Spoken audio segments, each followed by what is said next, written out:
এলাকায় একদম নিরাপত্তায় বিচ্ছিন্ন নিরাপত্তার ব্যবস্থা নেওয়া হয়েছে। অন্য সময় এমন দেখা যায় না। আজকে এই নিরাপত্তার ব্যবস্থা নেওয়ার কারণ কি? ধন্যবাদ। আসলে আপনারা দেখবেন যে গত 15ই আগস্ট এখানে বাইতুল মোকাররম বাদ জোহর একটি অনাকাঙ্ক্ষিত ঘটনা বাইতুল মোকাররম মসজিদে সংঘটিত হয়। আজকে যেহেতু জুম্মার নামাজ ছিল, ধর্মপ্রাণ মুসল্লিরা আজকে নামাজ পড়বে, এর মাঝখানে কোনো দুষ্কৃতিকারী আজকেও যাতে এই ধরনের কোনো অরাজক পরিস্থিতি সৃষ্টি না করতে পারে, সেজন্য বাইতুল মোকাররম কেন্দ্রিক আমাদের মহানগর পুলিশের একটা বড় ধরনের ডিপ্লয়মেন্ট ছিল।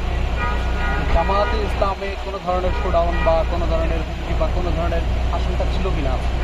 বিভিন্ন গোয়েন্দা সূত্র বা বিভিন্ন মাধ্যম থেকে আমরা কিছু তথ্য পেয়েছিলাম যে এই ধরনের একটি প্রচেষ্টা তারা নিতে পারে।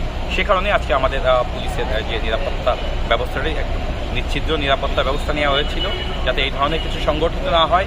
একই সাথে ধর্মপ্রাণ মুসল্লি যারা আছে তারা যাতে তাদের স্বাধীনভাবে সুন্দর মতো তারা ধর্মীয় কার্য সম্পাদন করতে পারে। আমরা দেখেছি যে দেলোয়ার হোসেন সাঈদীর মৃত্যুর পরে তার মৃত্যুকে কেন্দ্র করে শাহবাগে এক ধরনের নাশকতা করা হয়েছিল এবং অনেকগুলো মামলাও হয়েছে, আপনাদের হয়েছে।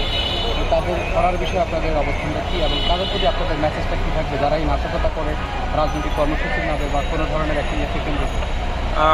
আসলে এখানে আমরা যেটা বলবো যে বিভিন্ন রাজনৈতিক দল তাদের রাজনৈতিক কর্মসূচি পালন করছে, সেক্ষেত্রে মহানগর পুলিশ তাদের সহযোগিতাই করে থাকে।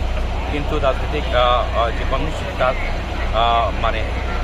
তার ছদ্মবেশে যদি কেউ নাশকতা বা অন্য কোনো আইন শৃঙ্খলা বিঘ্নের চেষ্টা করে, আমরা সেখানে তাদের বিরুদ্ধে কঠোর আইনানুগ ব্যবস্থা করব। জামাতের যে নেতাকর্মীর বিরুদ্ধে মামলা হয়েছে তাদেরকে ধরার বিষয়ে কয়েকজনকে আপনারা আটক করতে পেরেছেন বা বাকিদেরকে ধরার? হ্যাঁ, আমাদের সেদিন পল্টন থানায় একটি মামলা হয়েছিল, সেখানে আমরা 16 জনকে আটক করেছি এবং অন্যান্য আসামিকে আমরা চিহ্নিত করে গ্রেপ্তারের প্রক্রিয়া অব্যাহত আছে।